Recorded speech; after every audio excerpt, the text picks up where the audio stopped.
Saya sudah sering mengatakan ya bahwa kata Tuhan Yesus itu tidak tepat, itu tidak benar. Yang benar itu Tuhan Yesus, itu yang benar. Bacaan berarti sudah berlaku semua. Ya, kewajiban-kewajiban. Udah mandi tadi? Udah mandi di rumah ya? Udah dijelasin sama Anda? Sudah melaksanakan. Oh, enggak. Ini mandi kalian. Jadi dua kali bacaan sederhana. Asyhadu an la ilaha illallah wa asyhadu anna Muhammadar Rasulullah. Gitu ya. Oke, baik. Udah siap ya? Ya. Bismillahirrahmanirrahim. Ikutin aku. Bismillahirrahmanirrahim. Bismillahirrahmanirrahim. Asyhadu an la ilaha illallah wa asyhadu anna Muhammadar Rasulullah. Aku bersaksi bahwasanya tidak ada Tuhan yang layak disembah kecuali Allah. Dan aku bersaksi bahwasanya Muhammad adalah utusan Allah. Sekarang agamamu apa? Islam. Alhamdulillah. Berat saudara, sudah berat.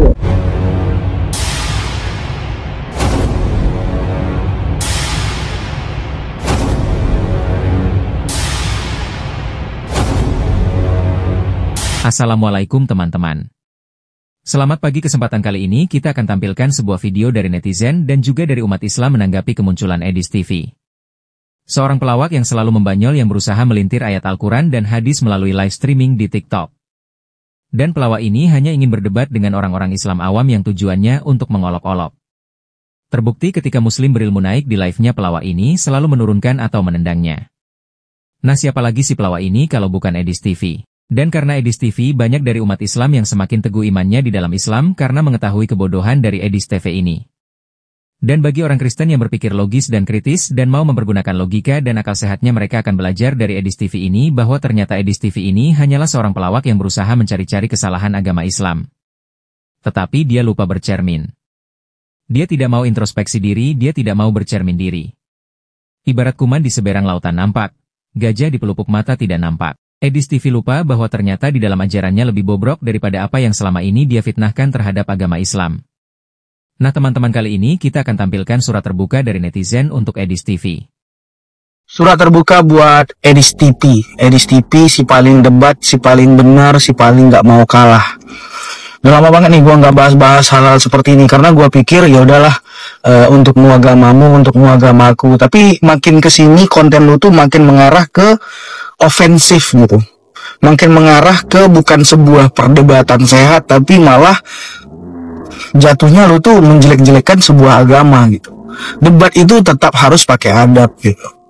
Apalagi yang lu lakuin itu adalah dimana mengundang orang-orang yang gak paham sama agama, tapi mereka punya iman untuk membela agama mereka. Ketika mereka mengeluarkan statement, mengeluarkan penjelasan, kamu gak beri waktu dia untuk menjelaskan hal itu. Misalkan contoh, umat muslim yang naik ke live kamu menjelaskan, Nabi Muhammad itu adalah Lord, adalah pemimpin dari umat-umatnya, bukan Tuhan. Sebelum itu semua disebutkan, kamu udah langsung mencerca dia. Nah, kan benar kan? Berarti Nabi Muhammad itu adalah setara dengan Allah, berarti Tuhan kamu dua. Gak kayak gitu cara debat. Etika debat itu ada. Kalau kayak gitu artinya kamu pun bisa dikatakan sebagai orang yang dimana kamu itu takut kalah dengan statementmu, takut juga kalah apabila statement lawanmu itu benar dan masuk akal gitu. Di agama kami tidak pernah ada ajaran soal menyembah Nabi Muhammad SAW.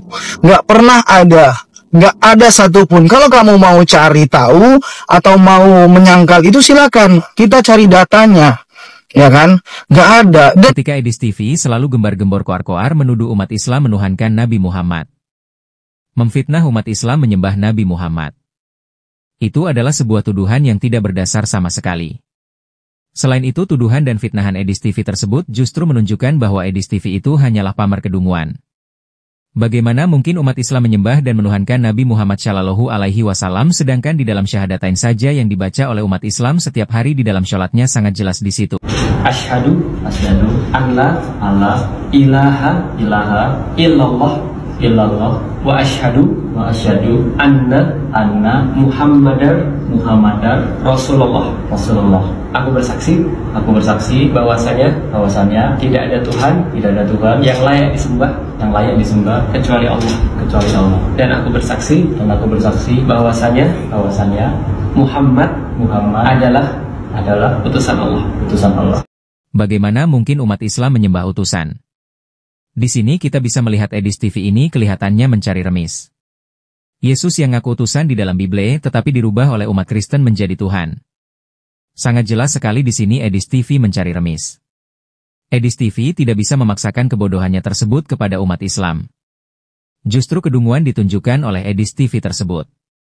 Dan cari data juga harus ada namanya kredibilitas. Harus ada namanya keasliannya. Jadi di dalam agama Muslim, agama Islam, yang mohon maaf tadi saya ngomong, hadis, Al-Quran dan segala macam tidak bisa dikutip-kutip aja. Ada namanya ilmunya tafsir, mentafsirkan makna ini, makna itu segala macam, dan itu pro kontra. Ada banyak sekali hasil dari tafsir-tafsir tersebut yang maknanya berbeda-beda gitu. Lalu dari hadis itu ada namanya hadis doif, ada hadis yang tinggi kastanya yang langsung dari Nabi Rasulullah SAW gitu. Jadi Anda harus menghargai kredibilitas dan juga keabsahan dan hal-hal yang kami punya gitu sebagai penunjang. Apa yang kamu sampaikan itu bisa kami terima. Kalau kami aja nggak terima dengan statementmu, bagaimana kamu bisa memaksakan orang lain untuk menerima statementmu? Apalagi kamu gencar sekali selalu bikin VT soal agama Islam Tuhannya ada dua, Allah dan Muhammad. How the hell? Bagaimana bisa kamu memaksakan satu statement yang kamu bikin-bikin sendiri? Nabi Muhammad, dah jelas. Nabi Muhammad, bukan Tuhan Muhammad. Nabi Yesus bukan Tuhan Yesus, dalilnya ada di dalam Bible kepunyaan edis TV. Matius 21 nomor 11. Dan orang banyak itu menyahut, inilah Nabi Yesus dari Nazaret di Galilea. Muhammad dilahirkan sebagai utusan dari Allah untuk menjadi pendakwah, menjadi penyebar agama Muslim, utusan Tuhan. Ya, dia manusia, nggak ada. Kami nggak akan bikin nabi ataupun manusia menjadi Tuhan. Kita nggak akan bikin hal seperti itu, karena awkward kali. Nggak mungkin dong kita bersebelahan duduk sama Tuhan. Takutnya nanti salah ngomong malah boom, kun fayakun, hilang bumi ini, mati kita nanti, ya kan? Saya nggak akan seperti itu. Jadi kalau kamu berstatement bahwa Muhammad juga adalah bukan utusan tapi adalah Tuhannya kami, sedangkan kami tidak, bagaimana? Gitu. Jangan memaksakan sebuah statement liar yang kamu bikin sendiri. Jatuhnya kamu seperti orang yang dimana nggak pernah mau kalah, tapi suka ngomong-ngomong nggak jelas gitu. Jatuhnya apa? Jatuhnya ofensif. Jatuhnya apa? Jatuhnya menjelek-jelekan, menyebar hoax dan segala macem gitu.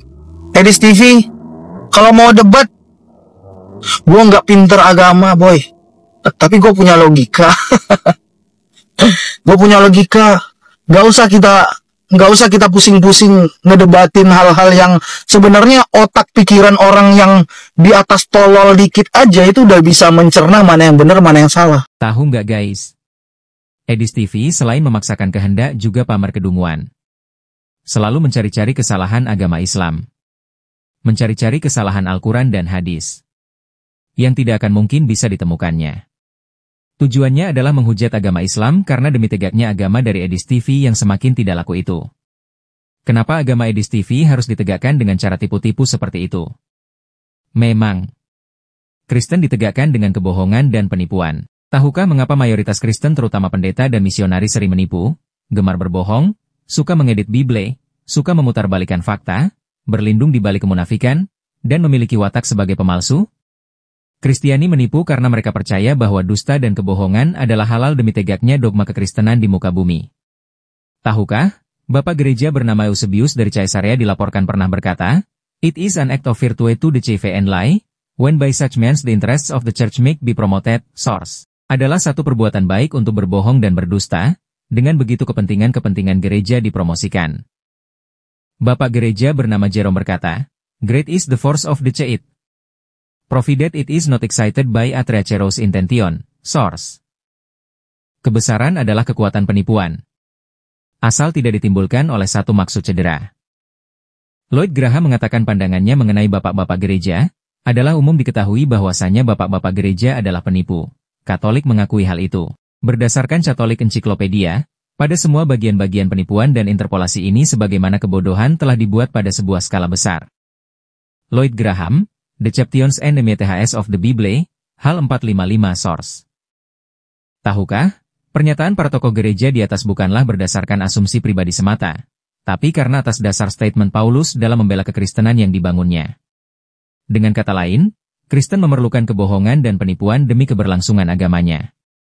Perhatikan pengakuan-pengakuan Paulus berikut. Paulus berdusta demi nama Allah. Roma 3 nomor 7. Tetapi jika kebenaran Allah oleh dustaku semakin melimpah bagi kemuliaannya, mengapa aku masih dihakimi lagi sebagai orang berdosa? Paulus mengabarkan Yesus dengan kepalsuan, Filipi 1 nomor 18. Tetapi tidak mengapa. Sebab bagaimanapun juga, Kristus diberitakan, baik dengan maksud palsu maupun dengan jujur. Tentang hal itu aku bersukacita. Dan aku akan tetap bersukacita, ajaran Paulus bukan dari Tuhan. Korintus 11 nomor 17. Apa yang aku katakan?